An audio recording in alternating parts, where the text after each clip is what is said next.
Abby, thanks so much for being on the show. I am looking forward to having this chat. I know you've been through so much and not that long ago. And so I just thank you for coming on and sharing your story with us.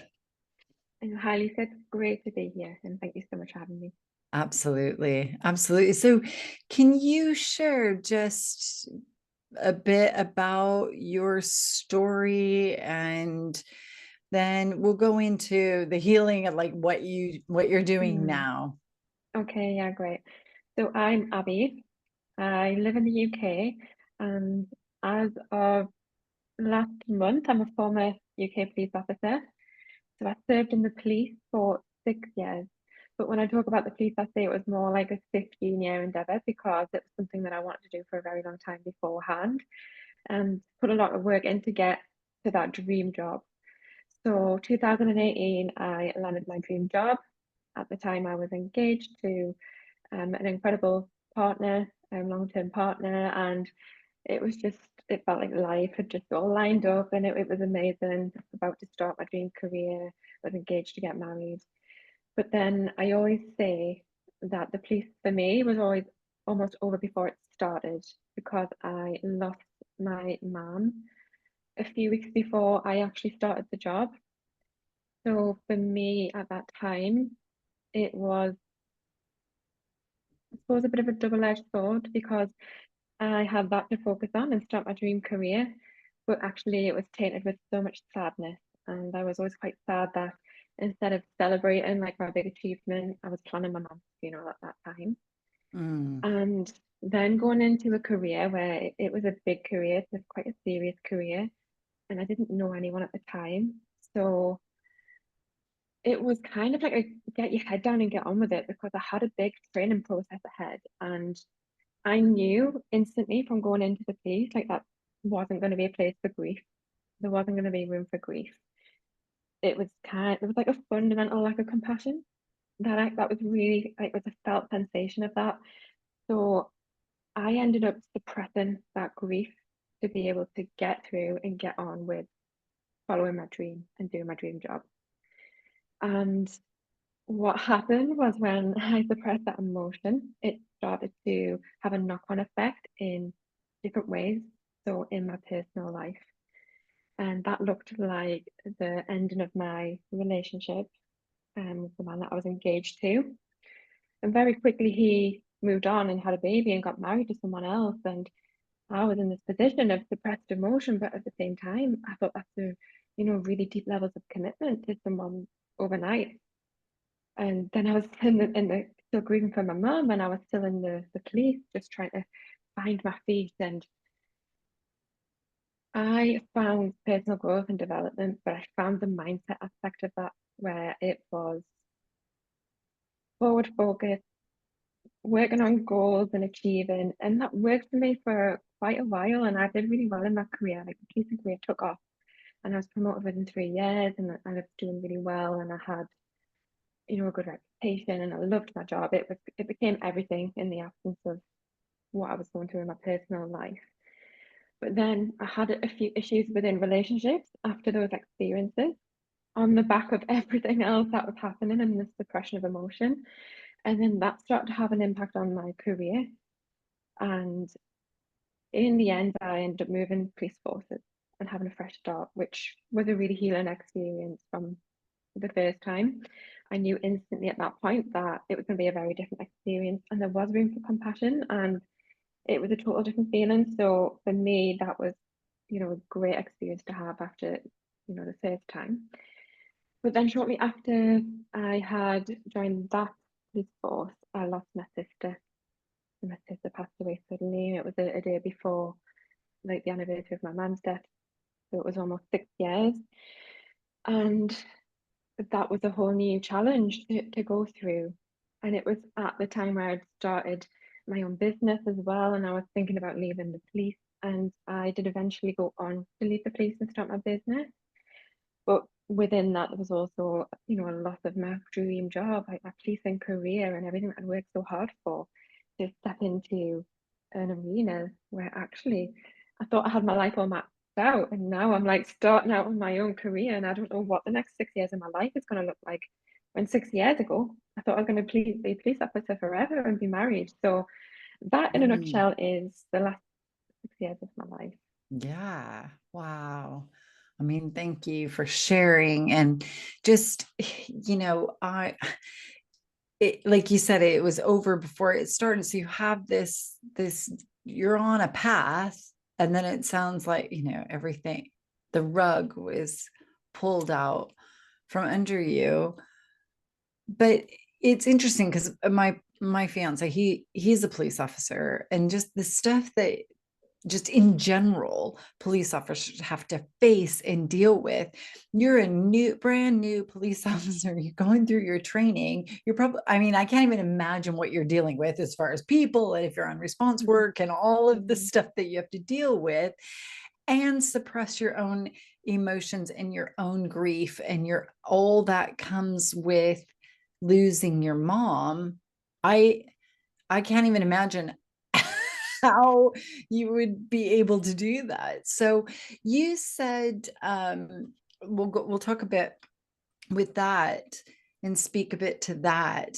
You kind of put your head down and just got on with it. And so when you said with your emotions, did it look like running away? Or is it like drinking? Was it, I mean, what is it that kind of, how did that manifest itself? Yeah.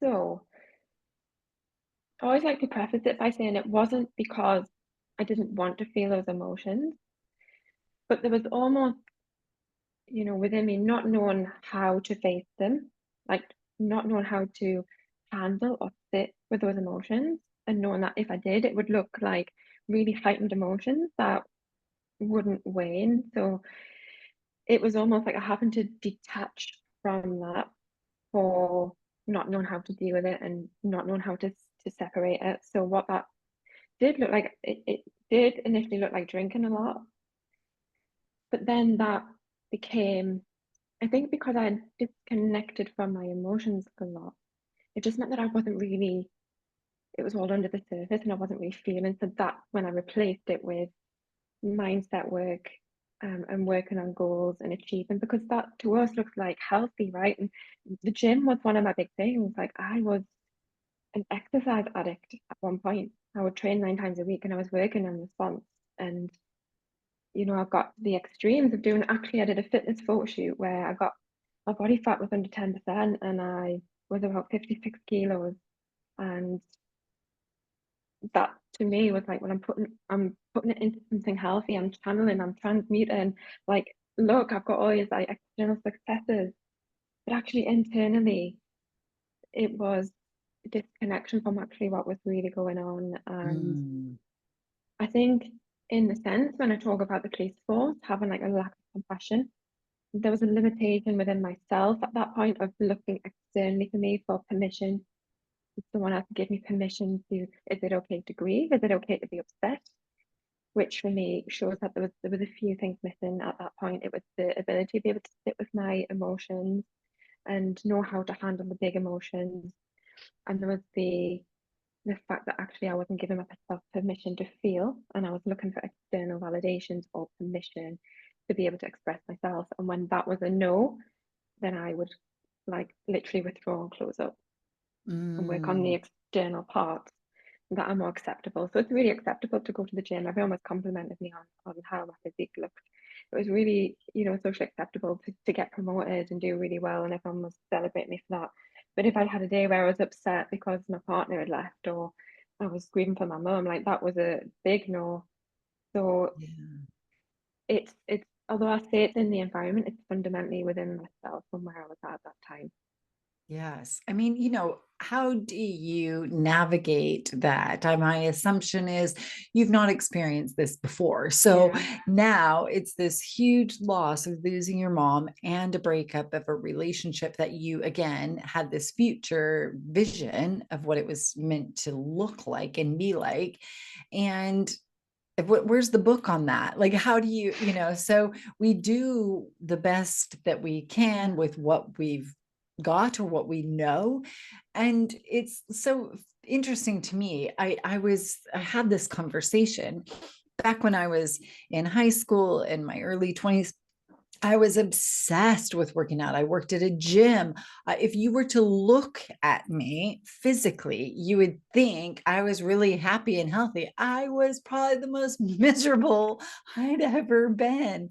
And so I love that you mentioned that, because Yeah. there's going to be so many people and listeners who, we're not saying don't eat kale or don't go to the gym or don't exercise. Like, we know that that is good for us mentally and physically, but the obsession or the running away because you don't have the permission, or giving yourself permission, or no one's giving you the permission to feel, I think that is such an important message. So you then lose your mom, lose this relationship, and then 6 years almost to the day, you suddenly lose your sister.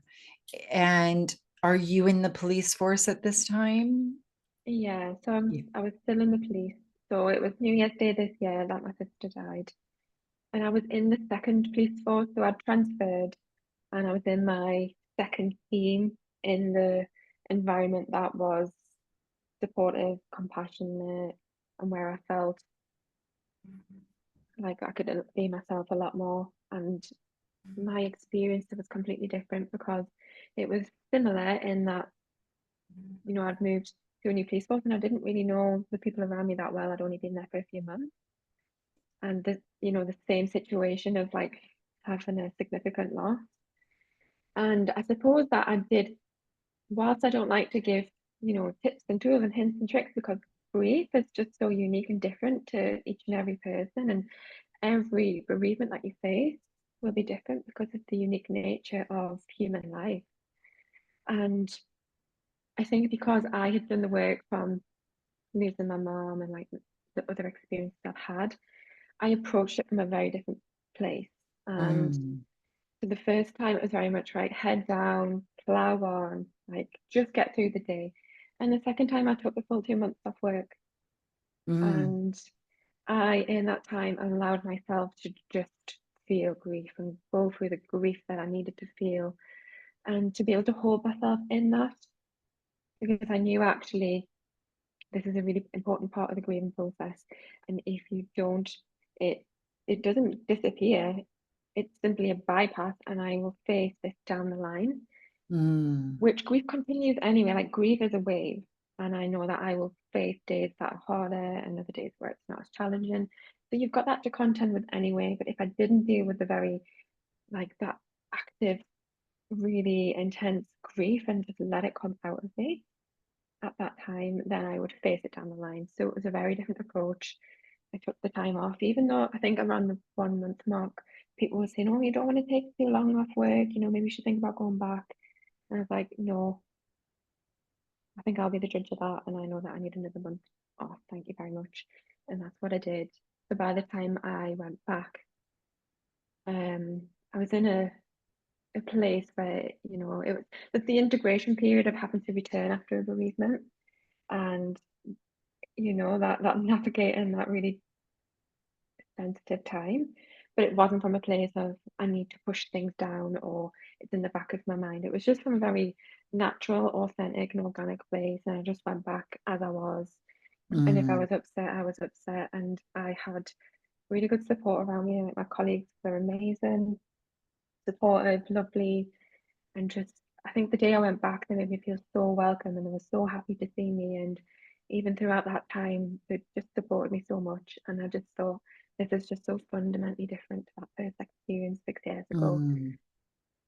So, yeah, absolutely. It just goes to show how important those supportive relationships are, whether they're friendships Mm, or work colleagues, or grief in the workplace is not really discussed. Bereavement in the workplace is not really, we don't, many managers and directors and they don't know what to do. What do you do? What do you not do? How do you support?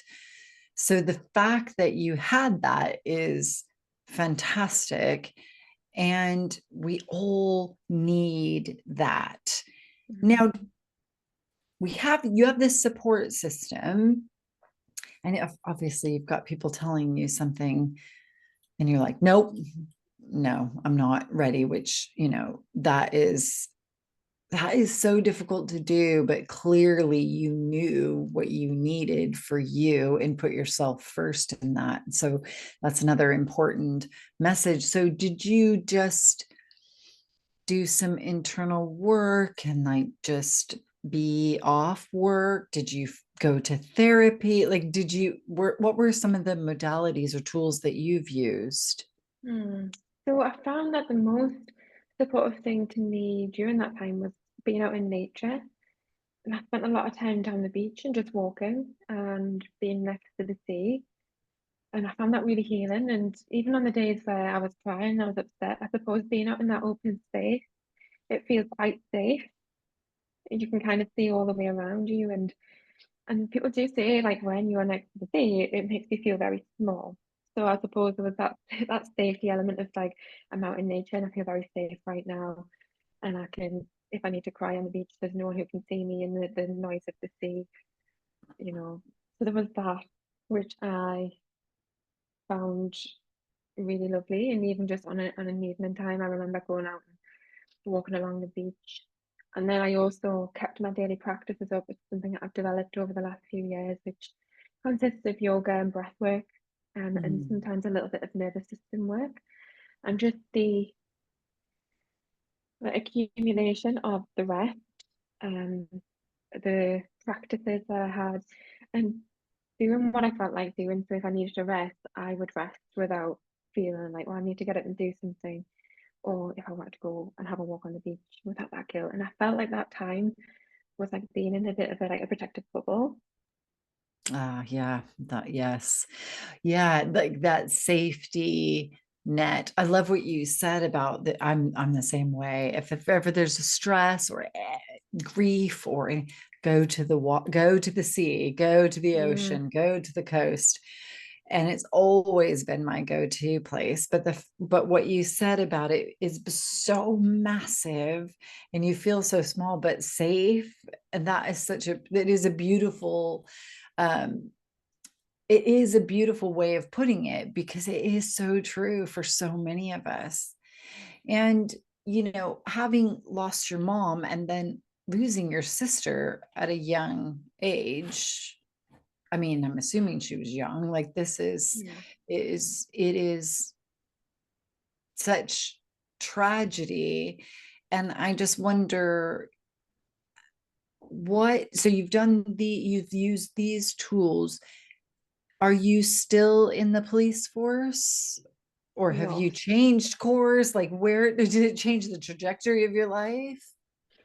So I left the police force in April this year. And even though I'd moved to the second force and it was a great experience, I think some of the things that happened that first time around, like for me, had it changed my relationship with how I saw the police. I think it changed from it being my dream career to actually, this isn't, I don't feel the same way and I don't feel fundamentally safe here anymore. And even though I moved, and I think having that experience was so healing because I left the police force with a really good, memory and a good feeling. And then just to leave on a high note was great. But I think the damage was fundamentally done at my first police force that I worked at. Yeah.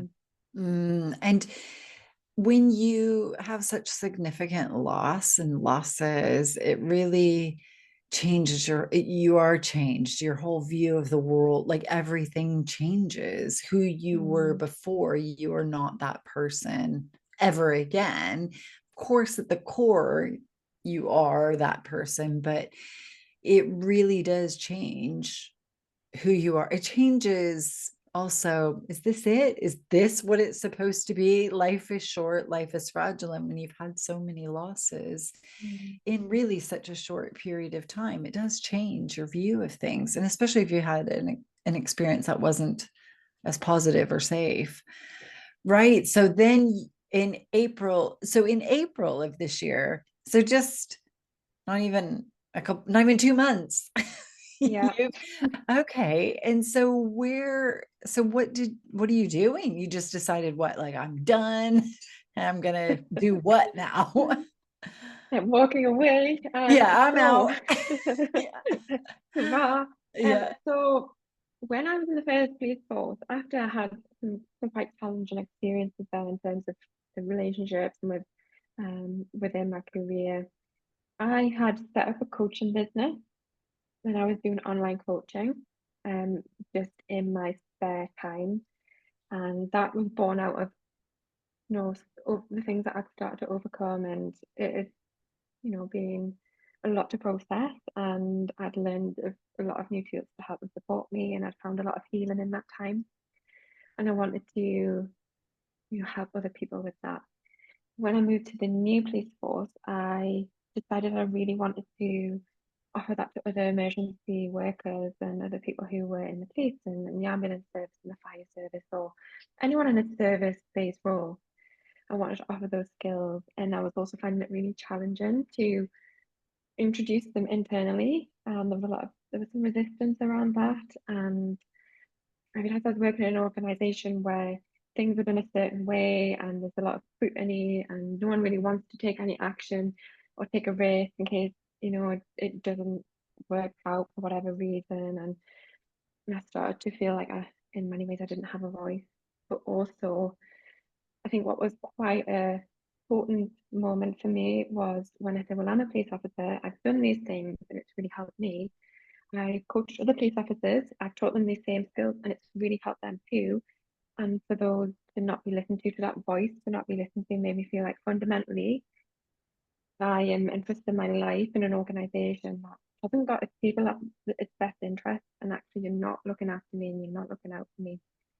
I really saw that the tools and the techniques that I am learning are going to be the future, and I can really see in 10 years' time, they're going to start to be introduced more and more. And I couldn't sit there and know that in 10 years' time, they're going to say, oh, maybe do you want to teach those things that you talked about a decade ago? It's far too long, that's snail pace. So for me, I was like, right, my life has taken me in a different direction. My sister's passed away. You've got one life, life is short. I'm just going to go for it. And so I did. And I think that my colleagues thought after my sister passed away that I wouldn't, and I would maybe stay longer, given the nature of how this year had went. But I think it only actually made me more determined to give it a shot. Yeah. Yeah. It is like what we're saying. It's like life is short, life is fragile, and it shines a light on areas of change that you either want to take or you feel you need to take. And when you kind of have that perspective, it really does make, well, let's just see what happens. Like, let's just jump and just go. And Yeah. so now with your coaching, do you so now that you're on the out, because this is the thing, you're inside, you're internal, right? And they go, oh, it's just Abbie talking about breath work and mindset and all that, right? We know her. But then when you're outside of it, do you work with these types of people who are in this profession on at a different level? They maybe a force that you're not, you don't know the people. Is that, or is that your kind of your niching and the people that you work with, or is it just anyone? So I really wanted to work with those in the emergency services, and it's because it's one-to-one, it's those that are really interested in it and have an interest in the work that I'm teaching. I did want to start branching out and work at different police forces. Like I have this real dream and passion. I think how amazing would it be if I got to teach? So I do somatic awareness and I do nervous system regulation and breath work, somatic breath work. And I thought, how amazing would it be if those in the police, the new recruits who are just starting, have access to these tools? And I thought the force I was in, we could adopt these and be really pioneering and like roll it out across. I had these big ideas, and I still have the dream that one day I will get to share them. But I suppose I'm also at the time of like, I still feel, because I've got that connection to the police force, that I'm still not able to talk openly about some of my experiences in the police. So I'm starting to get to the point where I think it's a dream, but if it also means that I can't be real and I can't speak the truth about some of my experiences, then so be it. I'll teach another group of people these skills and tools. Some of that still might be emergency workers, but it might be that I work with women who want to use their voice and work on their self-expression and empowerment. And I'm okay with that now. Whereas I think because I had that dream of really wanting to go back, and I think it was because of the past me joining and thinking that if I had that then, and I knew that then maybe it wouldn't have, my journey wouldn't have gone in some of the ways that it had. So there's a real desire to go back and do that whole full circle philosophy. And I would love it. And I think that my colleagues in the police force and other emergency services would really benefit. It would really, really help people. But I suppose I've reached the point where I'm not willing to sacrifice my own authenticity, my own self-expression, and I'm going to start to be telling the truth about some of my experiences in the police. And if that means like my dream changes and I pivot again, then so be it. I've already done it. I've already done it twice Exactly. now. And the thing is we anybody who has their own business and just stays the same track, nobody does. We all just pivot and start working, and we are our ideal client. Like we are this because you've lived this experience, you've lived this loss, you've lived through not being able to express yourself or not having that permission, and being in the emergency services and being a police officer is a completely different life than somebody like myself who worked in the corporate world. Like I get that. And so the world, these individuals need you, they need that voice. And like you said, if it was something that you could have had like that, how much softer would the fall have been? Like at least you would have had some support that you needed at the time. And losing your sister, it's not even that long. Like everything that you've experienced is still in such a short period of time, so it's going to be exciting to see where you take this somatic healing and the breath work and all that. This is such powerful stuff. And if nobody knows what this type of work is, I'm going to put in the show notes your links to social media, how people can find you, learn more about what this is you're talking about. So some of the listeners will be like, I know what that is. And others will be like, I have no idea what you're talking about. What is breath work? So people can find you and look that up. So even though I'm going to be putting this, Abbie, in the show notes, can you tell us how we can find you on social media or your website? Yeah, so I'm on Instagram and my Instagram name is Healing Blue Heart. So Beautiful. People might yeah. not understand that if they're listening in a different country, but Mm-hmm. Healing Blue Hearts. Is that Yeah. right? Yeah. Right. So before, I don't want to just jump, but tell the listeners what that means with the blue hearts. So yeah, it's great you've picked up on that. So in the UK, the emergency services are also known as the blue light services because we are responding on blue light. So that's fire service, ambulance, police. So yeah, the blue light services. So for me, doing the somatic healing work and the breath work and the nervous system work, was like working with those who are in the blue light services, and very heart-centered business. So the name Healing Blue Hearts came through for that one. I love it. I love it. I think it is important because I have listeners all over the world and they might not have caught that, but obviously living here in the UK, I get what you're going through. So it's beautiful. So Healing Blue Hearts on Instagram. And do you have Facebook or website? Not at the moment. I am going to be going on to LinkedIn Okay. very soon, but at the minute it's just on Instagram. Okay. So people can find you there. I'll put the details in the show notes and people can find you. And then when you're on LinkedIn, no doubt you're going to have that on Instagram, and people can then jump over to LinkedIn if that's their platform and find you there. So thank you so much for, being a part of the show and also just sharing your story. I know these stories aren't easy, but what I really always want to do is offer people hope, like different ways and different modalities of healing, and just give people hope that through sibling loss and losing your parents and losing a relationship, that all this grief, like you said, it comes in waves. It's not going away. And you're not going to not grieve the loss of your mom and of your sister. But as David Kessler, who, when I got my grief certification, said, you can fully live and fully grieve at the same time. Like those two things can coexist. So you're a prime example of that. So thank you so much for being on the show. Thank you so much for having me and just allowing me the space to have these conversations. I think they're really important. They are. Thank you so much.